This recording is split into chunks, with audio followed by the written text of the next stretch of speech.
Hello, what is up mga ma'am, sir, ma'am? Ako po si Ralph Cifra, isang visual artist from Manila, and today we are going to talk about the Jade Toys Ultra Street Fighter 2 The Final Challenger Ryu action figure. Grabe ang ganda ng box art niya. Sobrang cool. It's an arcade machine, tapos meron pang background sa likod, pixel art. You have the one player, 34,200 HP, 57,000 HP dito sa second player. Then you have the button design, tapos yung illustration ni Ryu dun sa Street Fighter 2 na game, Jade Toys or Jade Toys. Then you have Ryu or Ryu. Tapos sa gilid you have Kami, Fei Long, and Ryu. Tapos dito sa likod, Chun-Li, Ryu, Fei Long. Tapos other characters, you have Evil Ryu, E-Honda, Blanca, Guile, T-Hawk, Fei Long, Bison, sino to? Balrog, Akuma. I think ilalabas nila lahat to, no? Super ganda niyan pag nakompleto natin yung line. So dito tayo sa figure. Ryu stands around, I think 6 inches tall. Yeah, around 6 inches tall, 1/12 scale. Yeah, I'm really happy that Jade Toys got the license to produce these kinds of action figures in Street Fighter line. Ito yung first wave nila.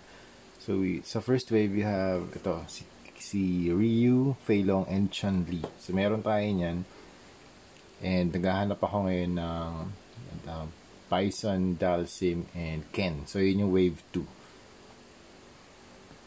Okay, the design is very nice. Right off the bat, the form, the proportion, para siyang nasa game talaga. Ang ganda. Feels heavy too. And yung sculpt niya, very detailed. Look at the texture sa damit or sa kanyang uniform. Yung mga maliliit na pattern or texture. So, pag nag-apply tayo ng paint mamaya, kakapit dyan yung mga paint. So, mas lalabas pa yung texture ng damit or ng surface. Dito naman sa kanyang arms, you have the sculpt, the muscle groups, the biceps, meron pa mga veins. Tapos, ang maganda rito mga ma'am sir, pwede nyo siyang gawing pwede nyo tanggalin yung kanyang top. Ito. Tapos sa head sculpt naman, you have the staring face, you have the eyebrows extending dun sa headbands, sa kanyang bandana. And then you have the hair, super black hair. Tapos meron lang konting paint dun sa kanyang bandana na black, parang over paint lang. Yan, konting-konti lang. This is made up of a softer plastic para hindi siya naghihinder dun sa articulation. Dito rin, ito softer plastic din to. And then everything else, hard plastic na. ABS, I think ABS plastic usually ginagamit for toys. Yan. Ito yung kanyang face. Super nice. Meron lang konting dot dito. Pero okay lang. Tatanggal kaya yun.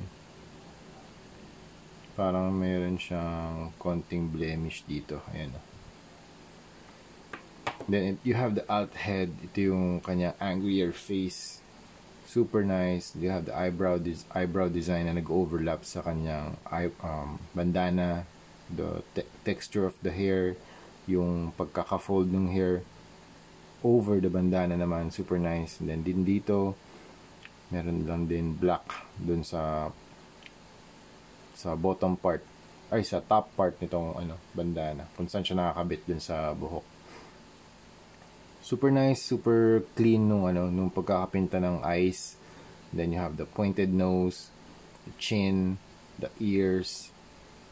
Tapos itong kanyang hair sa likod, super cool na head sculpt, very much like Ryu in the game. And then yun nga, ito yung uniform niya, white, tapos yung belt niya black na may Chinese or Japanese characters.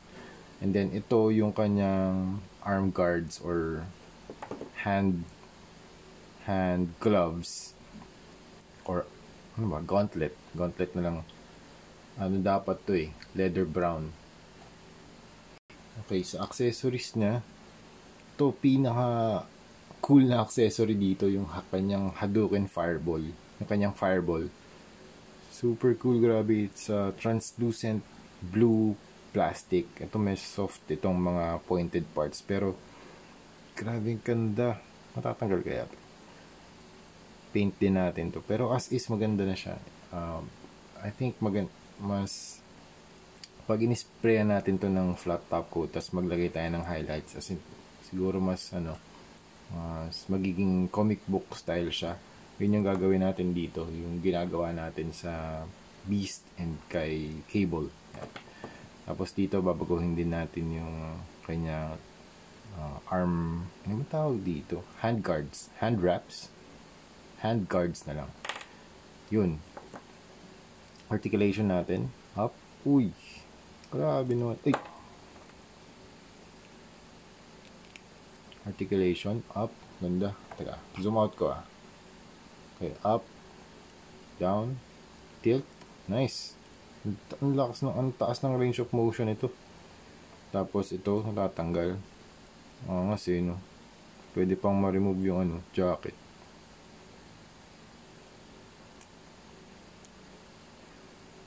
Yun. Tapos talagang natatanggal. Ang galing. Ganda. Pwede mong remove yung jacket. Ay, yung kanyang uniform. Top part ng uniform niya. 360 yung kamay. Ingat lang kayo sa pag-rotate medyo. Yun, okay. Up. Bicep swivel. Elbows. Teka lang. Medyo matigas lang dito. Yun. Elbow, okay. Double jointed. Tapos ball joint yung kamay. Tapos dito abs, stretch, crunch, nice. Grabe, side to side. Ang ganda ng range of motion ito. Tapos paa. Okay. Hindi naghihinder yung motion, yung range of motion kasi soft plastic naman to. Okay. Up. Back, merong thigh cut, rotation, thigh rotation, double jointed na, meron lang konting dumi pero okay lang, matatanggal naman yan. Ayun, natatanggal nga. Double jointed na feet, na legs, and then ball joint yung paa. Look at the feet design, ganda rin.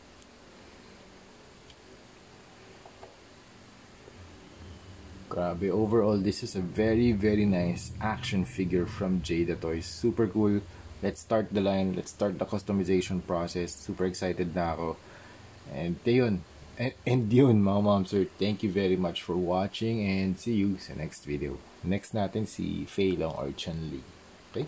Thank you. Bye-bye.